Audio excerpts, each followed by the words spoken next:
तो ये कह रहे थे हम ये कर देंगे, वो कर देंगे, बुढ़ा देंगे, सारा ईरान को बर्बाद कर दे।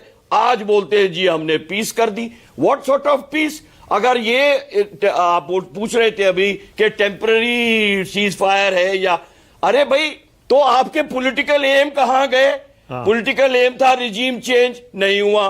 पॉलिटिकल एम था न्यूक्लियर बर्बाद करना, नहीं हुआ। पॉलिटिकल एम था उनके मिसाइल कैपेबिलिटी बर्बाद करना, नहीं हुआ। भैया तो फिर ये सीज फायर का है कि मैं बताता हूं जैनी साहब, कौन सी बातचीत के बारे में बोल रहे हैं ट्रंप साहब कि 2 दिन से हमारी बातचीत चल रही है? ना तो नेतन्याहू ने बोला कि कोई बातचीत चल रही है, ना ही ईरान ने बोला कि कोई बातचीत चल रही है, ना ही किसी मीडिया ने, ना फॉरेन मीडिया, ना इंडियन मीडिया जो इतना वोकल है। ऐसी कोई बातचीत की तो कभी बातचीत ही नहीं थी।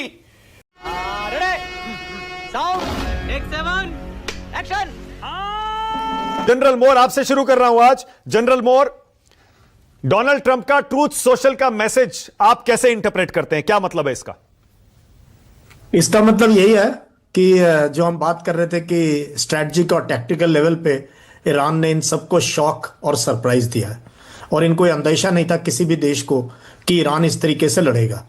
एंड खास तौर पे जब पावर सेक्टर को उड़ाने की बात कही गई, और जब ये आया कि पावर सेक्टर में अगर आप ईरान के पावर सेक्टर को बर्बाद कर दोगे तो फिर इराक को भी बिजली नहीं मिलेगी, पाकिस्तान और अफगानिस्तान को भी बिजली नहीं मिलेगी, क्योंकि वो भी ईरान एक नेट एक्सपोर्टर ऑफ पावर है। प्लस हॉर्मुज की खाड़ी पे ये हमें समझ लेना, स्ट्रेट ऑफ हॉर्मुज ने जो चोक किया है वर्ल्ड ट्रेड को, और उसके बाद जिस प्रकार के हालात वहां पर बने हैं और जिस तरीके से कंट्रोल किया ईरान ने अपने पूरे नैरेटिव को 4 हफ्ते में, ये अब यूएस को नजर आना शुरू हो गया कि अब जो है जितना जल्दी इस लड़ाई से जो है थोड़ी सी इज्जत बचा के निकल जाए अच्छा है। You are right bro. और लास्ट इशू ये है कि public across the world, American public की नहीं, यूरोपियन पब्लिक, इवन इजराइल की public, nobody wants this war. ये लड़ाई सभी के घरों में, सभी के खेतों में पहुंचने वाली है। फर्टिलाइजर्स की कॉस्ट, ऑयल और जनरल मोर, लोग ये अभी शरद कोहली से मैं बात कर रहा था, शरद कोहली का भी अभी ऑफ कैमरा यही मानना था कि अभी कोई भरोसा नहीं है डोनाल्ड ट्रंप सीज फायर करेंगे या नहीं करेंगे, क्योंकि उन पर भरोसा नहीं किया जा सकता। आपको भी लगता है ये डोनाल्ड ट्रंप का जो मैसेज है ये क्लियर नहीं है अभी कि वो सीज फायर कर रहे हैं या नहीं कर रहे हैं? देखो, मिस्टर डोनाल्ड ट्रंप की बात का तो यह है कि वो खुद अपनी बात को नहीं समझते कि वो क्या कह रहे हैं, और दिन में 3 बार अपनी बात पलट देते हैं। तो उनकी कैसे उनके मिलिट्री कमांडर्स उनकी बात को समझते होंगे, उनकी एडमिनिस्ट्रेशन समझती होगी, यू नोबडी नोज। सो उनका कुछ भरोसा नहीं है। लेकिन सही पकड़े हैं। लेकिन ये बहुत बड़ी बात है, ये बहुत बड़ी बात है। ऐसे वो ट्वीट करेंगे नहीं। हम लोग समझते हैं वो इरैशनल है, उतने इरैशनल भी नहीं। उनको पता है उनकी जो कॉन्स्टिट्यूएंसी है और उनके जो समर्थक हैं उनको क्या पसंद है। तो इतने कल्टिवेटेड इरैशनलिटी लगती है उनको देख के, बट उतने इरैशनल मुझे लगता नहीं यूएस प्रेसिडेंट हो सकता है। रियलिटी उनके सामने आई है। ग्राउंड ऑफेंसिव की भी मैंने कल परसों बात की थी। उनको पता लग गया, उनकी नेवी, उनके मरीन्स, उन्होंने फीडबैक दिया होगा कि सर रहने दो, ये जो है हम दलदल में फंस जाएंगे और इस युद्ध से निकल नहीं पाएंगे साफ। तो I think good major climb down तो है ना जनरल मोर, पीछे तो हटे है ना 2 कदम डोनाल्ड ट्रंप।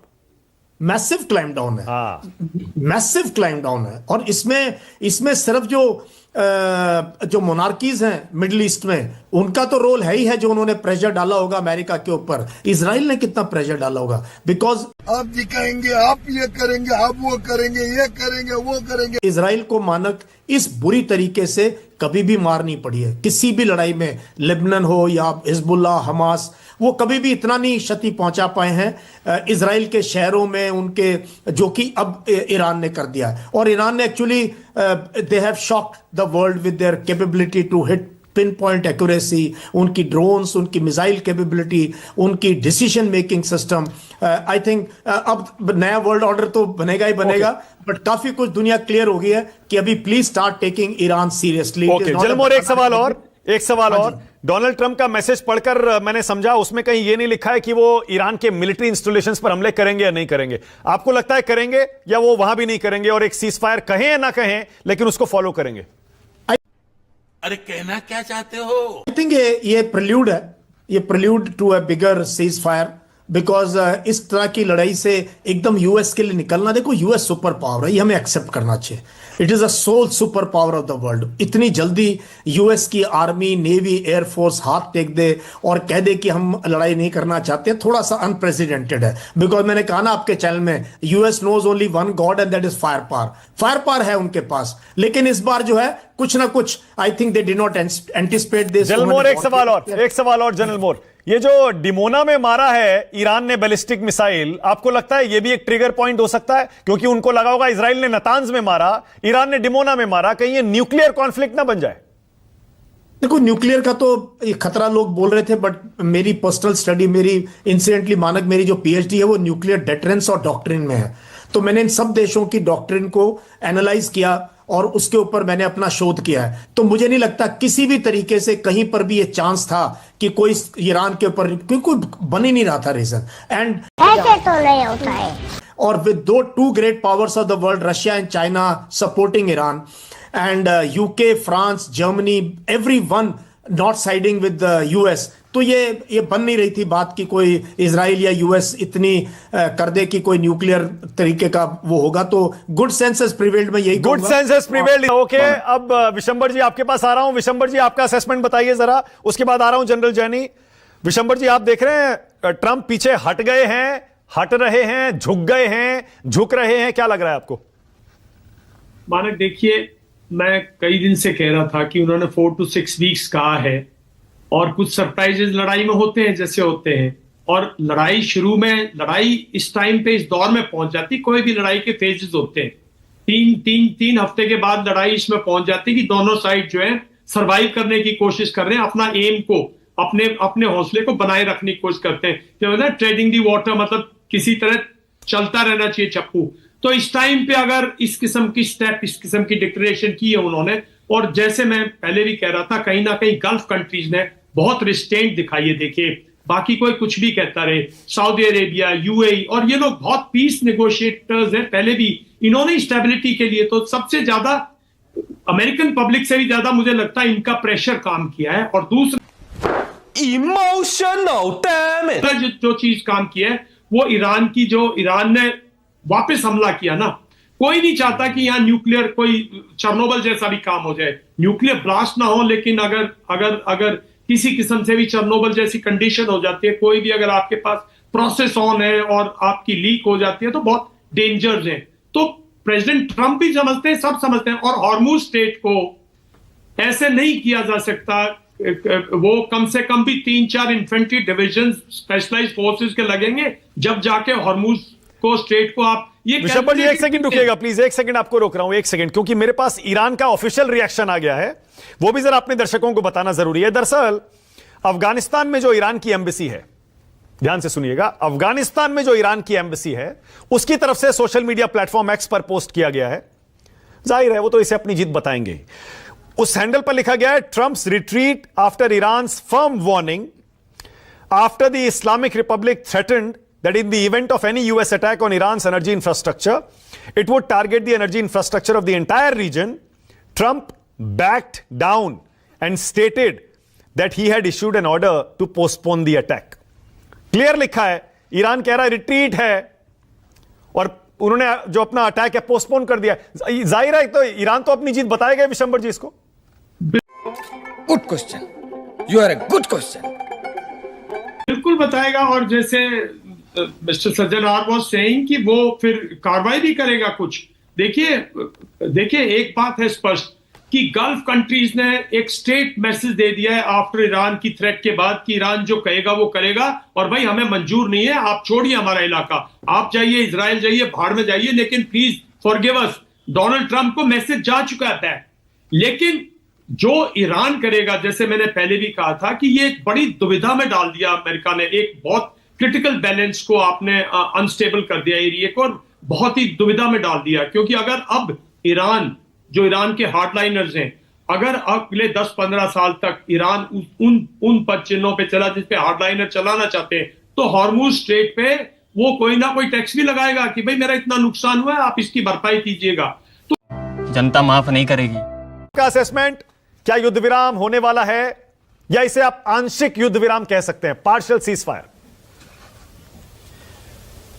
थैंक यू मानक, ऑलवेज अ प्लेजर। आपको जय हिंद और मेरे को पैनलिस्ट और आपके दर्शकों को मेरा नमस्कार। आज बड़े मजे की डिबेट है क्योंकि जो मेरे को पैनलिस्ट हैं, जनरल मोर, जनरल शब्बर, अशोक सज्जनहार जी, ये सब मेरे खास दोस्त हैं और कई बार आपके चैनल पे हम लोग इकट्ठे आ चुके हैं और इनके व्यक्तित्व के बाद, इनके इंटरजेक्शन के बाद में बहुत कुछ रह नहीं गया बोलने के लिए। लेकिन मेरी एक फितरत है थोड़ा सा हट के देखने का। हाँ। एक सिखलाई है कि कोई भी जब मुद्दा ऐसा पेचीदा हो तो थोड़ा उसको हट के देखो, इन द लार्जर पर्सपेक्टिव देखो, आउट ऑफ द बॉक्स देखो। क्या बात है सर, क्या बात है सर, क्या बात, ये बात है।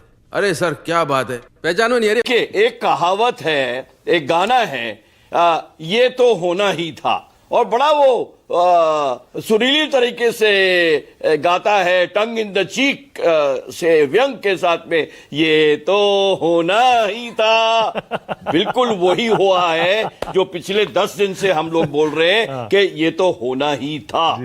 देखिए मानक, इंटरनेशनल रिलेशंस में और इंटरनेशनल डिप्लोमेसी में सज्जनहार साहब मेरे से सहमत होंगे इस बात पे, there is an element of trust. एक ट्रस्ट होना बहुत जरूरी है। इन द मौजूदा situation there is a total deficiency of trust. एक ट्रस्ट डेफिशिएंसी है। कौन सी बातचीत के बारे में बोल रहे हैं ट्रंप साहब कि 2 दिन से हमारी बातचीत चल रही है? ना तो नेतन्याहू ने बोला कि कोई बातचीत चल रही है, ना ही ईरान ने बोला कि कोई बातचीत चल रही है, ना ही किसी मीडिया ने, ना फॉरेन मीडिया, ना इंडियन मीडिया जो इतना वोकल है, ऐसी कोई बातचीत की तो कभी बातचीत ही नहीं थी। तो ये कौन सी बातचीत की बात कर रहे हैं भाई? और ईरान अब बातचीत की बातचीत, देयर इज नो ब्लडी बातचीत as far as Iran is concern. June 25 में बातचीत चल रही थी, जबकि के 13 दिन की बातचीत में 12वें दिन इन्होंने बॉम्बिंग कर दी थी नेतन्याहू ने। अब के भी बातचीत चल रही थी मानक, उन पिछले बार 9वें दिन बॉम्ब कर दिया, अब के 12वें दिन बॉम्ब कर दिया।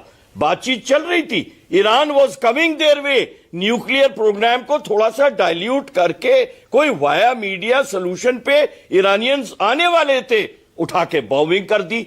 सो there is a total trust and I fully believe with my previous speaker, I have not an iota of belief in what Trump is saying. कल तक प्यारी समझ गई। तो ये कह रहे थे हम ये कर देंगे, वो कर देंगे, बुला देंगे, सारा ईरान को बर्बाद कर दे।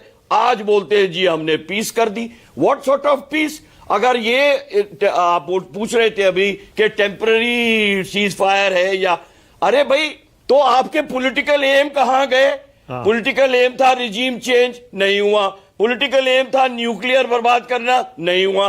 पॉलिटिकल एम था उनके मिसाइल कैपेबिलिटी बर्बाद करना, नहीं हुआ। भैया तो फिर ये सीज फायर काहे के लिए? मैं बताता हूं जैनी साहब।